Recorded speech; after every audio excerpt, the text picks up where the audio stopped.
Relief, take a big deep breath and exhale with a smile. 2020 is behind us. And for a lot of people, 2020 was a crazy year, and certainly glad to see 2021. And hopefully the few couple days that we've had so far in 2021 has been treating you and your loved ones well, and hopefully it continues to do so. And I feel like after what we all went through last year, 2021 only can go up from here, right? So we'll get into the specifics of Utah Valley in just a little bit. But again, thank you for tuning in to us here on the UVU Coaches Show. And Utah Valley, the Wolverines, the men, had a tough game on Saturday against Weber State. They were scheduled to have a couple games in between the last time that we spoke with each other, which was just a few weeks ago before the Christmas holiday break. Utah Valley has had 3 games canceled in between then. So they were able to somehow find a way to get Weber State on board. They were supposed to take on Southern Utah, but due to COVID concerns, they had to reschedule, and eventually that led to the open door of Utah Valley going into Weber and taking on the Wildcats. The final score from Saturday's matchup, Weber 70-62 is Utah Valley. So they were tied at the break, 30 apiece, but then Weber State had 8 more points at the end to get the best of Utah Valley. J.J. Overton, we saw him come back on Saturday, which was great. It was the first time that really we've been able to see this full Utah Valley team together, but it was a full Utah Valley team that hadn't played since December 15th. Again, the last time that we saw this Utah Valley team was on the Pac-12 networks on December 15th, and they were giving Utah everything that they could. And really, Utah Valley had an opportunity with a little over a minute left to hit a shot to go ahead. But Utah Valley had 4 turnovers in the last minute and a half or so that really led to their demise. And in that game, we saw Evan Cole just absolutely explode for a career-high 31 points and tied a career-high with 10 rebounds in that game. And all of us Utah Valley fans and faithful were smiling because we knew, okay, this is the guy that we thought we were getting. This is the time. This is the time for him to shine. And now that we were able to see Evan do what Evan can do and pair that with what Dawes Amack has been able to do, it's future is bright for the rest of the season for Utah Valley. So we had the full squad, and we were really excited, but a lot of things just didn't click with this team, and we'll dive into the specifics of that just a little bit. But J.J. Overton scored a game-high 19 points, and Fardaws Amack recorded 18-point, 20-rebound double-double to lead Utah Valley in a 70-62 loss at Weber. So again, back-to-back, well, you had Dawes Amack, who just a couple games ago against Wyoming set the single game record for rebounds with 20, breaking Bailey Steele's record, which he set in 2019 at BYU. And Dawes Amack again with another 20 rebound performance. Isn't it kind of crazy to think that we have a center, not just at Utah Valley, but in college basketball, really, where you have in 2 of the last 3 games he's played has 20 rebounds, and you hardly even hear about it. You're not seeing it from the local news. You know, the stories that they're posting are burying stuff like this. But it's crazy. Dawes Amack had 2 games out of the last 3 where he's had 20 rebounds. And if you look back at the tape or watch the game, he could have had a lot more, to be honest. So Dawes Amack and J.J. Overton really putting their team on their backs and trying to do all that they could. Utah Valley, after Saturday's defeat, falls to 2-5 overall on the season, and Weber State improves to 4-3 on their season as well. I sat down and spoke with Weber State head coach Randy Ray before the game on Saturday. Had the interview, played a little of the interview for the pregame show, but we're gonna play that interview back later on in the show, just because, not to rub salt in the wound, but Randy Ray has been here in Utah for a long time, and he's been at Weber State for 15, 16 years, and he's been able to see the growth in the state of Utah, especially at the collegiate level, as far as basketball is concerned. And obviously, we did talk to him about Damian Lillard, and he was able to give his take on what his success is meant to not just Weber State, but to the region and to the state of Utah in general, as well as his outsider's perspective on what the Western Athletic Conference has been doing, and specifically at Utah Valley. So we'll play that interview, the full interview, for you in just a little bit down the road. But it was a good interview, too good of an interview, really, not to play the full thing. So we'll play that for you. We'll also hear from Braden Bell, the WAC media darling, one of the young, talented broadcasters to join the Western Athletic Conference for California Baptist. And if you don't know that name now, then you probably will someday in the near future. Kid is very talented, and talked with him about his background, where he came from. He's actually from Tooele, Utah, which is kind of fun. So I'm from Santa Clarita, California, northern Los Angeles, and I'm here in Utah. And he's from Tooele and down in Southern California calling games. So kind of flipping the script on each other there. But we'll talk with him and preview the Lancers and the Wolverines later on in this week and what that will mean, as well as talk with Kyle McDonald from WACHoopsDigest.com as we break down this game for Utah Valley, what that meant for the program, and also what the landscape is looking like in the Western Athletic Conference so far in this season. But going back to the Utah Valley-Weber game, Utah Valley-Weber State played through 12 lead changes and 10 ties during the first half alone, and neither team could take the lead at the break. Again, 30-30 was the score. AMAC had a double-double at the half. So he had 13 points and 12 rebounds in the first 20 minutes of play. That just right there tells you that he has been able to soak up everything he can so far, everything he's been able to, at least so far, from Coach Mark Madsen. Dawes Amack was one of the huge reasons why he wanted to come here and play for Coach Madsen and learn from him of what it takes to be successful at that position. So he had a double-double at the break, which pretty much he's had a double-double every game that he's played so far as a Wolverine. And with UVU leading 34-33 just 4 minutes into the second half, Weber State again went on a 7-2 run to take a 40-36 advantage with about 13:26 left to play. And it was then where Jaden McClanahan knocked down a three-pointer to cut the lead to just 1 point, 40-39. And then the Wildcats then used a 9-4 run to go ahead and lead by 5 points with about 8 minutes to go. McClanahan then turned around and hit another three-pointer, and then AMAC knocked down just a pair of free throws to stop the run and cut the lead to just 1 point, 49-48, with about 7 minutes remaining in the game. Overton then cut down to the lane, put up a nice layup for the Utah Valley's first lead of the second half, 50-49, with about 6:45 left to go. And then Utah Valley fell as Weber State scored 7 unanswered points to take a 63-55 lead with a little over a minute left. And the lead was really enough, all that Utah Valley could handle, as Weber State took it at the end. So McClanahan finished in double figures with 10 points on 4 of 6 shots from the floor, including 2 of 3 from long range. And those 2 shots, frankly, were big shots. And you have to tip your cap off to Jaden McClanahan. You've heard Coach Mark Madsen talk in the postgame several times about this team needing somebody to step up and make the big plays, and especially those game-changing, game-winning plays. And having a guy like Jaden McClanahan, who we really haven't heard a lot about so far this season, step up off the bench and knock down those 2 threes, good for him. And honestly, the team needs more of it. And they need more production from guys like him going down the stretch, especially as we're starting really the second season this week in Western Athletic Conference play. And going into what is going to be a crazy season, even crazier probably than what the regular season has been, they're going to need all guys to click on all cylinders. Utah Valley in total shot 41% as a team compared to Weber State's 42%, and Utah Valley out-rebounded the Wildcats 36-31 as well.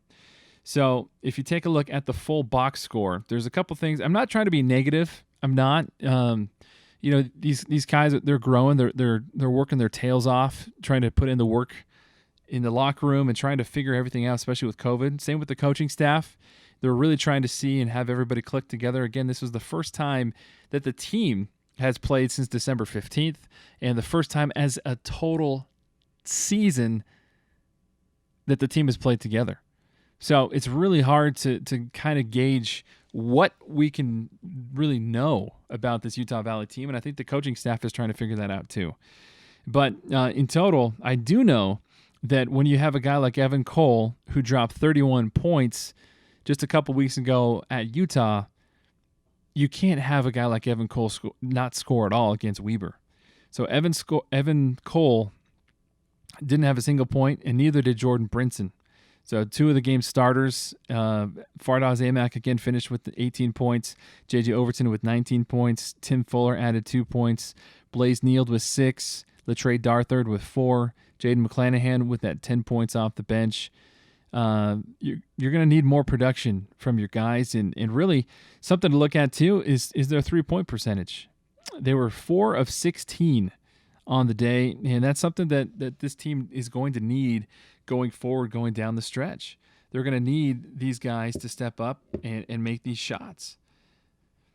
So, again, frustrating as a Utah Valley fan because we've seen the glimpses of what these guys can do and what they're capable of. And then seeing them with that result, is tough. It's a tough pill to swallow, but you got to shake it off and get ready. As Coach Madsen said, they're going to look at the tape. They're going to get better, and they're going to get ready for Cal Baptist coming in this Friday and Saturday. Back-to-back games, something that you see in the NBA a lot, but really not something that you see at the collegiate level. So I think this weekend is going to be the first big test for Coach Madsen and his coaching staff of really how can you switch up your game plan? How can you switch up your schemes enough within a 24-hour period to throw off, the team that you just saw? So we'll see how Utah Valley responds. Knock on wood again, and fingers crossed that everybody's healthy and safe this week so we can get those games in as we get ready to start conference play, to be honest. Friday and Saturday, back-to-back games. You can listen to both of those games right here on ESPN 960 with Jamie McCulloch. And then I will be on the call on TV on the WAC Digital Network on Friday. And then Saturday, the game will be on ESPN+. So Ben Aird and I will be the tag team giving you the action between the Lancers and the Wolverines on Saturday. But we'll take a deep breath, as we get ready for the positivity that 2021 is going to bring with the second half of Utah Valley's season starting this week against the Lancers. So we'll take a step aside. We'll come right back, and we'll hear from Braden Bell and give his scoop on the Lancers ahead of this matchup for Utah Valley coming up this weekend. So this is the Utah Valley Coaches Show on ESPN 960. We're just getting started. We'll be right back. 25 years. Amazing moments. Amazing crowds. Game winners. The Wolverines come from behind. Support Utah Valley Athletics. Donate $25 to celebrate 25 years at the UCCU Center. 500,000 visitors witnessed athletic achievement at the UCCU Center. Support UVU Athletics today. How does Costa Vida create the ultimate sweet pork burrito? We start by following our award-winning recipe, one that calls for everything to be made fresh, from scratch every day. Like our beautifully braised pork, seasoned beans, savory sauces, and delicious cilantro lime rice. Even our tortillas are cooked to order. It's a difference you can taste. Treat yourself to the ultimate sweet pork burrito, only at Costa Vida.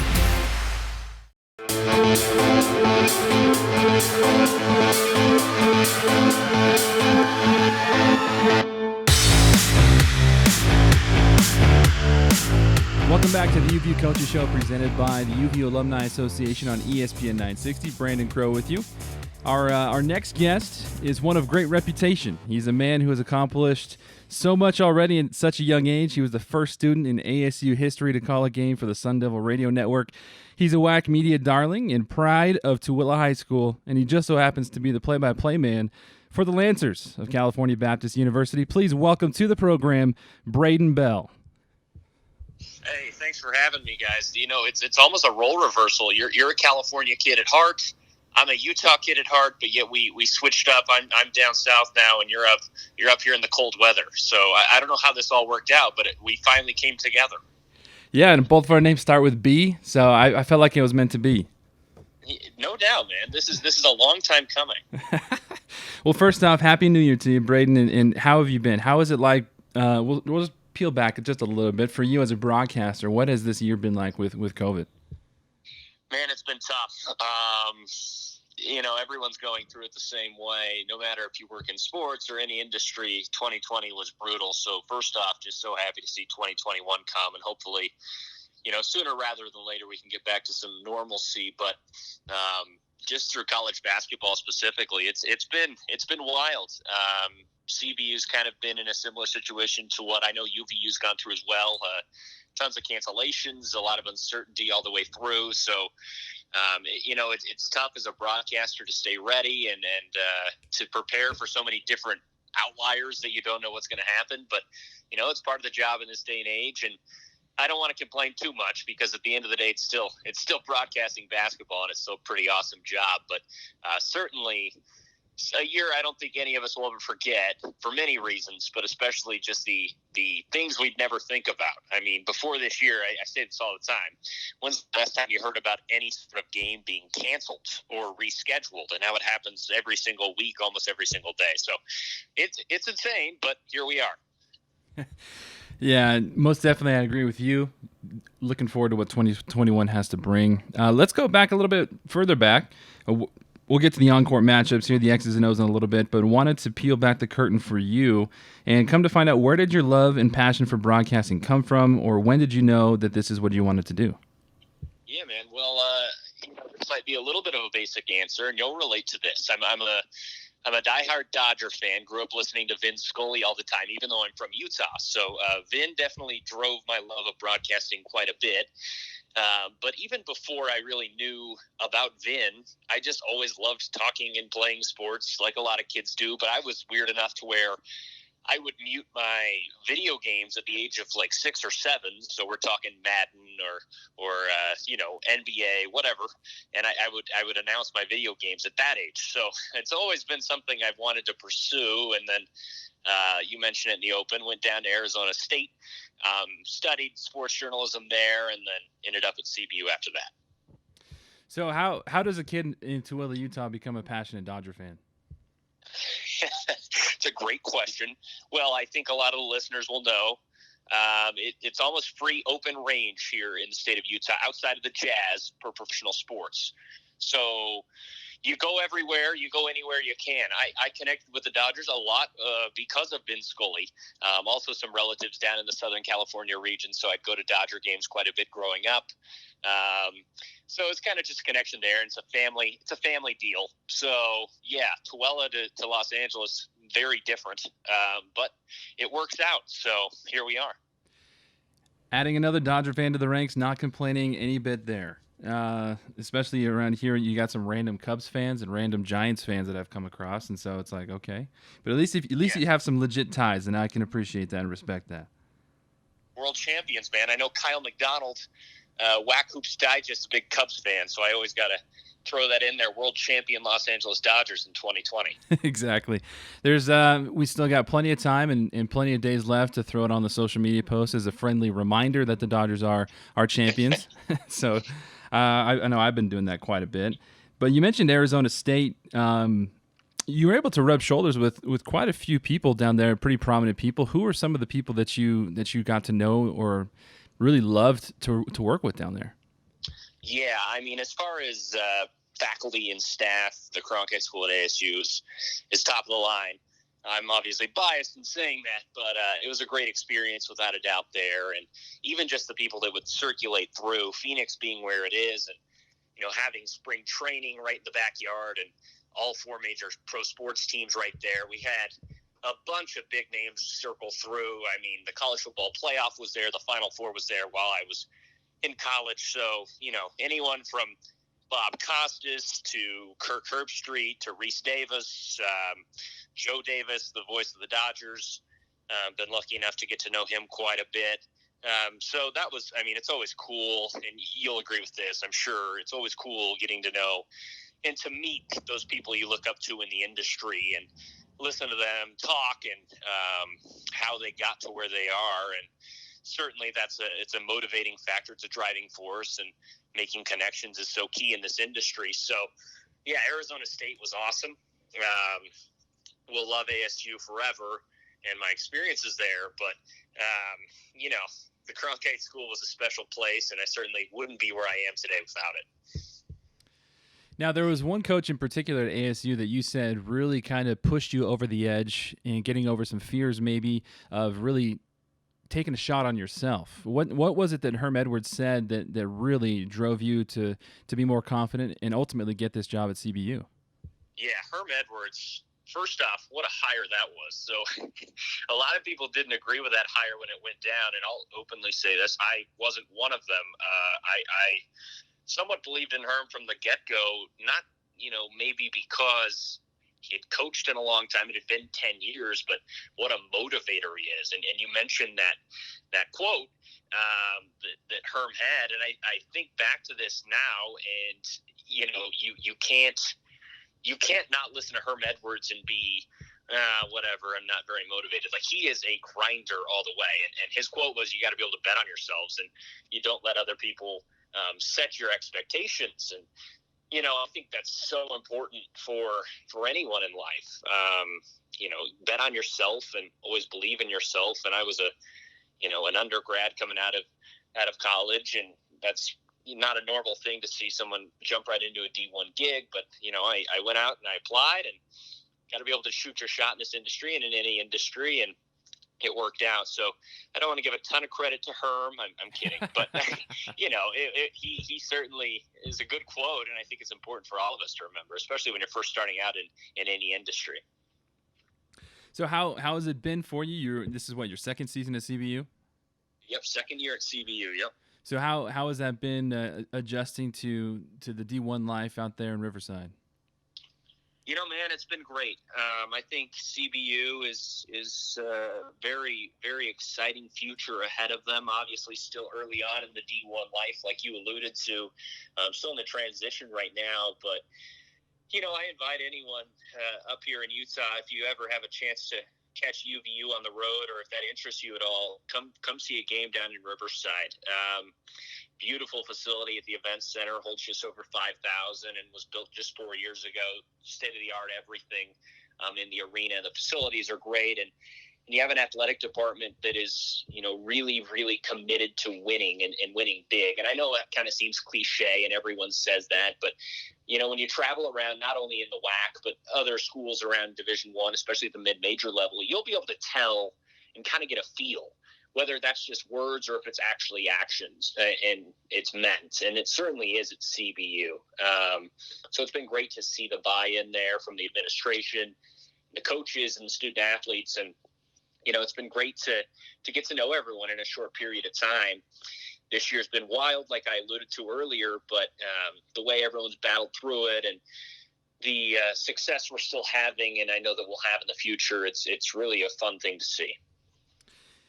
What are the expectations like in Riverside for this CBU team? It's funny you ask that. We're only 5 games through in the non-conference, and now we're driving into conference play. And as I've kind of been tailoring through this prep for the UVU game, it's hard to say where we expect this team to be because the sample size is so low. Through the 5 games we played so far, you really only judged 3 of them because the other 2 were against non-Division I opponents that the Lancers really whooped on. But you had that opening game against USC, a game that went into overtime with a good Pac-12 school that probably will be making the NCAA tournament. That was a game CBU made 23 pointers and played out of their minds basically the entire game, and realistically should have won it. So you feel really good about that game, and then you go into the next one against the Southeastern Louisiana team that you expect to beat pretty handily, and you lose on a buzzer beater at home. So you've seen 3 games. They beat Southeastern Louisiana the second time they played them. I think the biggest thing about this CBU team is they're going to compete hard, and I think UVU fans will realize that in every matchup the Wolverines and Lancers have had so far since CBU joined the WAC a few years ago. They've always been pretty close. Even when Mark Pope was there at UVU, always pretty close matchups, always super competitive, and it certainly was that way again last year. in the 2 meetings with Mark Madsen and Rick Croy. So you're going to see a team that competes all the way through. The style's a little different than last year's team, but there are still some similarities. Certainly shooting is a strength for CBU, and they love to shoot the 3 ball at a high clip, but you don't have as much ability to drive to the bucket as you had last year when you had Milan Aqua and Brandon Boyd. Those 2 really could get to the rim at will, and you don't really have that this year on this CBU roster. So I know this is a long-winded answer, but I think it's a run-on because we don't really know what the expectations are fully. Winning is always expected under head coach Rick Croy, and he's a true competitor through and through. But just because of the sample size is so low, and you put that together with a roster that had to replace 87% of the scoring from last year, and there still are significant questions, and that's why it's so disappointing that the non-conference was cut so short, is that we didn't really get to see this team meld together before the games officially count now. What are you expecting from this back-to-back matchup Friday, Saturday? I expect really good games. I love the way UVU plays this year, and I've watched them quite a bit.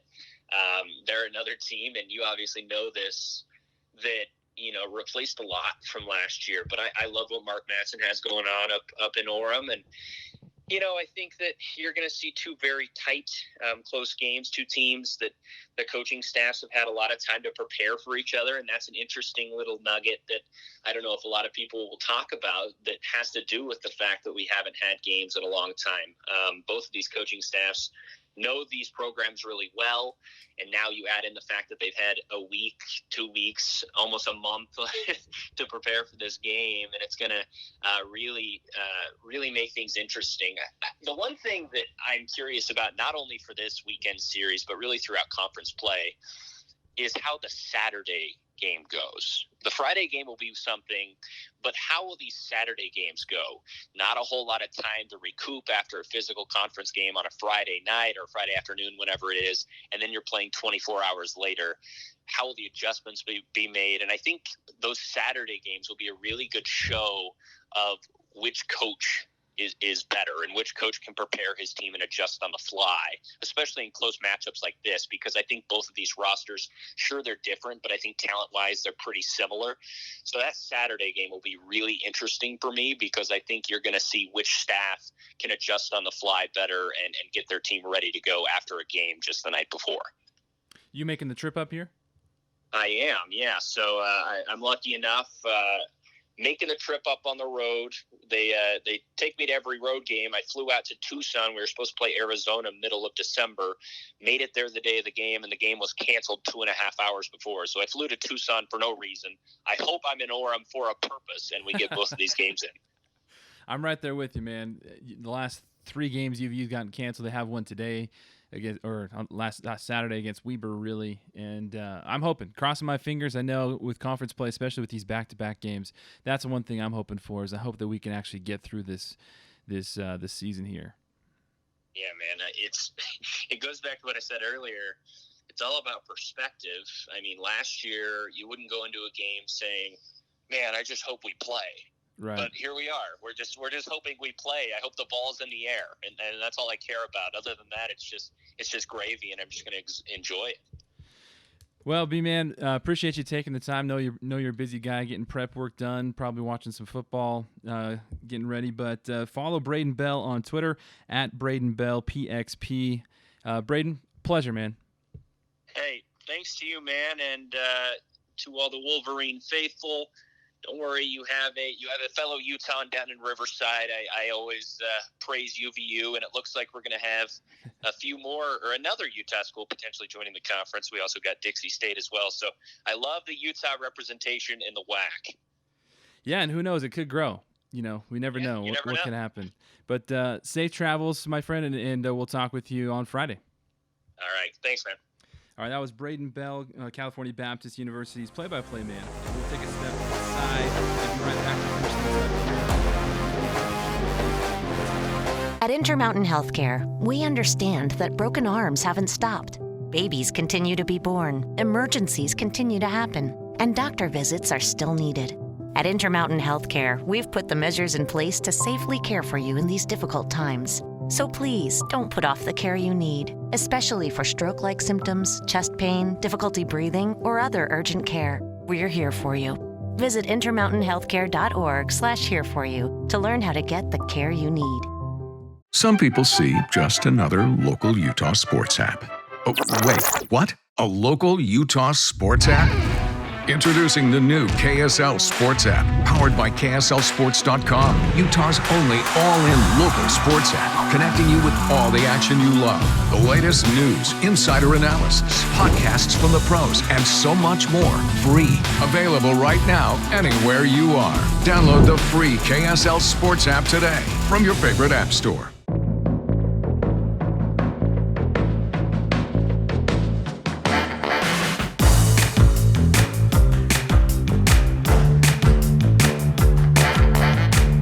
Everybody, welcome back to the UVU Coaches Show presented by the UVU Alumni Association. Brandon Crow with you, as always, on ESPN 960. And it's going to be that wonderful time of the show each week where we dive into all things whack hoops.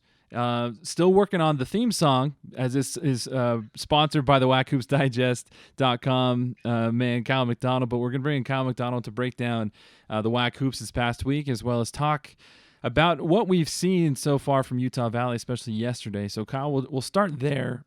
Excuse me. We'll start there. Another frustrating defeat for the Wolverines on Saturday. Granted, I know it's one of those COVID games that was scheduled super last minute, but Utah Valley hadn't played a game since December 15th. And with that loss on Saturday, 70-62 to Weber State, it really looked like they haven't played in 3 weeks. Yeah. I mean, let's just put it this way. The fact that Jamison Overton and Fardaws Amag combined for like nearly 90% of the first half points for the Wolverines, I mean, that kind of said it all to me. And, you know, Evan Cole didn't score a point yesterday. I mean, it's crazy. Trey Woodbury, it took him, what did I tell you, it was almost over 39 minutes to get his first bucket. I mean, Trey Woodbury was averaging almost 16, 17 points a game coming in. So, yeah, you could tell the rust was there.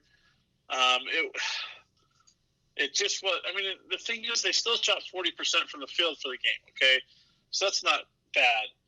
They're going to go back to this, you know, look at this game and be like, we were horrible at the free throw line because they were 12 of 27 at the charity stripe. The one thing that's still concerning is they're not hitting the three-point shot like they, I guess, like some of us might have thought they would have been able to. It's just been a huge struggle all year long for it. But I tweeted out after that game last night that somebody besides Jamison Overton and Fardaws have to step up. You know, Trey Woodbury, Evan Cole, those two guys, if they score in double figures night in and night out, Utah Valley is going to be a difficult, you know, is going to be difficult to face come black play.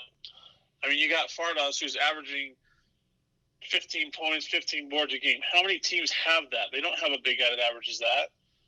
You know, and Jamison Overton is just a guy that gets to the rim, gets to the rack, finishes, great athleticism. They need complement players. Mark Madsen said Jaden McClanahan came in and gave him good minutes, and he did. He had 10 points in 13 minutes yesterday. It's just some of these other guys who've got to step up, and hopefully, you know, as they get, you know, the next 4 days to prepare for California Baptist, they kind of get in that rhythm and figure it out. But it was hard to watch yesterday with the struggles offensively.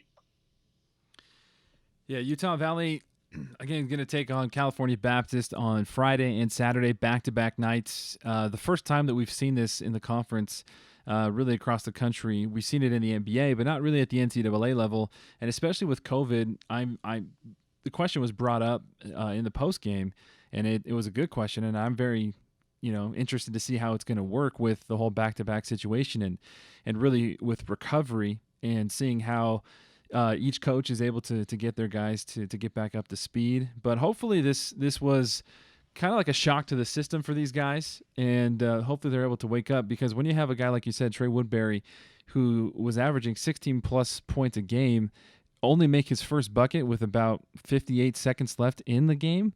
Like, you can't have that. And another thing too for Utah Valley is they gotta limit those turnovers, and those turnovers in the costly seconds of the game. I mean, going back to the Utah game, they had 4 turnovers in the last 2 minutes, and those turnovers ended up costing them the game. It's like those other guys have to step up, and they got to make those winning plays. You heard Coach Madsen in the postgame say, we got to find somebody that can make the winning play, the winning shot, the winning defensive stop. Like, they have to have it. And granted, yes, with foul trouble early on with Evan Cole and Jordan Brinson, they didn't start. They really didn't see the light of day really for the majority of the first half and little of the second half. But those two guys, they have to score. You can't have those two guys, finish out the game with no points. Like, you have to have production from everywhere else, and you could see the frustration on Coach Madsen and his staff's face. But it's going to be a tough task. I mean, hopefully that's just one of those things that they're able to get out of their system. It's like, okay, cool, we got that out of their system, because if they play like that on Friday and Saturday, let alone the remainder of the conference season, knock on wood, if we get to play that season, it's not going to be pretty. Right. Well, and let's we have to be honest. They were off for almost 2 weeks due to COVID, obviously. So there's a little bit of rust there. But my struggle with this Utah Valley team is they don't finish games. Like we talked about it, Utah game. They were down by 1, and then it exploded because Utah Valley turned the ball over, missed shots. It was the same way with Weber State. I mean, it was a 1-point game with about 6 minutes to go, and then it just kind of got away from them. There's got to be a mindset there, and I'm not a coach, okay? But I had a dad as a coach. I played basketball through high school. I guess that doesn't still, give me credibility, but you have to execute at a higher level over the final 3, 4, 5 minutes than you have the entire game. If you don't do that, games are going to get away from them like they have. And that's where somebody, whether it's Fardaws, whether it's Evan Cole, whether it's Trey Woodbury, has to say, this is what we're doing, and this is how we're going to finish these games, instead of trying to make big play after big play. Or, it just has to slow down for Utah Valley instead of speeding up like it has, and cost them some games. Yep, 100%. And they're going to have their hands full. California Baptist, sure, with no Milan Aqua or Brandon Boyd. Still very, very difficult team. A lot of talent down there, very well coached. What have you seen from California Baptist this week that's really going to be difficult for the Wolverines to handle? I really so that's going to be going on down low between Fardaws, AMAC, and Kojak Gak. I think, we haven't seen California Baptist play in almost 3 weeks, so they may be rusty. Utah Valley, I mean, they got the game in Saturday, but they may be just as rusty. I think that matchup down low in the paint is going to be fun to watch, because Gak is all kinds of length and athleticism, and Fardaws is more of a bigger body. Who wins that battle? I'm interested to see what Mark Madsen's going to do outside on the guard line. Who's going to guard California Baptist, Ty Roel? But, California Baptist, Ty Roel, Reed Nottage, Trey Armstrong, they can all knock down shots at any given time from beyond the perimeter. So I don't know. I think it's going to be a high-scoring game. I think it's going to be a fun game. The thing is, Utah Valley, if they're going to keep up with the Lancers, they have to hit the three-point shot next Friday and Saturday. Because if they don't, they're in for a world of hurt, because California Baptist shoots it at such a high level that, if they get rolling, watch out. I mean, the game will be over before Utah Valley even knows it. I mean, you look at it, California Baptist is shooting almost 40% from three-point range. So, I mean, and they average 90 points per game. It's going to be a fun game, fun couple of games if they're played. Hopefully they are. The interesting thing about these back-to-backs is I'm going to go with the Mountain West Conference this past weekend. Boise State blew out San Jose State by like 50-something points the first time the two teams met. Well, yesterday, Boise State only beat San Jose State by a point. So, I mean, it'll be interesting to see how adjustments are made after the Friday night game, what kind of mentality, each team comes back with on Saturday. I mean, it's just going to be a lot of fun. Let's put it that way. It'll be intriguing because you don't have that month in between playing the team a second time to get ready for, and I'm really looking forward to it. I think it'll be a fun night of hoops. Tyler Creer is going to be covering that game at Utah Valley. I'll be down in St. George for New Mexico State at Dixie State, and hopefully this week goes smoothly and games are played. Let's just put it that way. Well, that's a good segue into one of the final bits I'll ask you here, Kyle. What have you seen so far from the WAC as we begin WAC play for Utah Valley this week? What are some of the things that have stood out to you, and who are some of the teams to really keep an eye out for? That's a great question. It's so hard to really answer that because some of the teams have been on pause. I mean, like I said, California Baptist has been on pause. New Mexico State was on pause before playing Cal State Northridge, and then had 3 games in 2 days canceled. Utah Valley was on pause. Tarleton State hasn't played very much. Obviously, Chicago State had their season suspended. The only team, Seattle's played 11 games. Grand Canyon has had their bit of games, and they've held strong with some of the Ken Palm top 100 teams. I think that with the way things are right now, don't be surprised if Dixie State beats New Mexico State this next weekend. I think there's a little bit of an edge because Dixie State hasn't been on pause. They've been able to play some games, and New Mexico State still hasn't figured everything out. Plus, they're without Clayton Henry and Jabari Rice. California Baptist will be there. If Utah Valley can get consistency and finish games, they could be there. Seattle, I really like right now. Darian Trammell, Riley Grigsby. They're just playing really good basketball. Jim Hayford's crew is there. UTRGV, if they get Javon Levi back, which they don't play this next weekend because of Chicago State suspending its season, it's just so hard to put it I haven't even put together my power rankings because teams have been on pause, so we don't know what's going on. So keep an eye on Grand Canyon, though. They go to Tarleton this weekend. And then like I said, these 2 series in Utah with California Baptist and Utah Valley, and then New Mexico State at Dixie State, those should be some fun Friday, Saturday games, and should tell us a lot more about what's going to happen in this conference. Excellent. Good stuff, Kyle. Safe travels down to St. George. Again, it's Kyle McDonald from WAC Hoops Digest. If you want your finger on the pulse of all things WAC Hoops, Western Athletic Conference Hoops, then check out WACHoopsDigest.com. Thanks as always, my friend. All right. Thanks, Brandon. Appreciate it. All right, that was Kyle McDonald. We'll take a quick break. We'll be right back to wrap things up here on the UVU Coaches Show on ESPN 960. At UCCU, we do mortgages fast. Seriously fast. Just use your phone or computer to fill out UCCU's super easy mortgage application. You'll receive an instant pre-approval before you start shopping. Your completed mortgage file will be underwritten by UCCU's very own in-house professionals. Like us. Seriously fast. Buying or refinancing a home has never been this easy.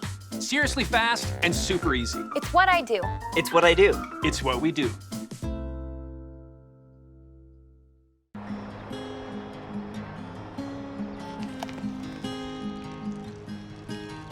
I love this view.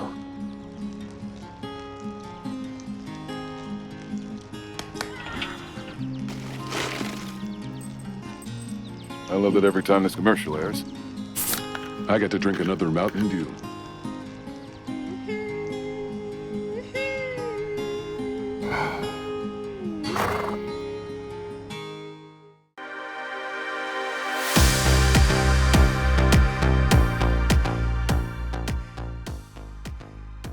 All right, time to wrap up this show today. put a bow on it, and we get ready for the second half of this Utah Valley season to start.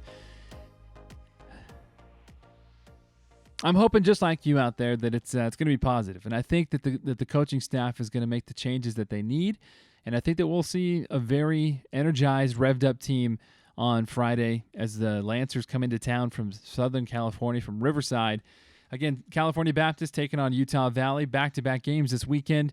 You heard from Braden Bell, their play-by-play man. They're struggling, trying to get games and teams together, trying to have their flow, and we'll see how Utah Valley is able to do the same. And hopefully everybody stays healthy. And if so, then I think we'll have two really good games on our hands this weekend, to be honest. Again, the final score over the weekend, Utah Valley fell at Weber 70-62, and we'll see how the Wolverines bounce back. And we're, like I said, just getting started with a brand new season here in conference play. Utah Valley, 2 games on the homestand this week. Then they go on the road for a couple weeks before returning at the end of the month to take on Tarleton State. Want to send a special thank you out to Clint Berge, Jared Sumption, Jason Erickson, Ben Schroeder, and Utah Valley, Paul Grua for getting the interview that we had with Randy Ray, for Coach Ray taking the time to chat with us, for Braden Bell out at California Baptist, as well as our weekly segment with Kyle McDonald from WACHoopsDigest.com. And I know I said it last segment, but again, if you want your fingers on the pulse of Western Athletic Hoops and what's going on in the WAC, check out WACHoopsDigest.com. All right, that's going to be it for us today on the UVU Coaches Show. We'll take a break for a week and be back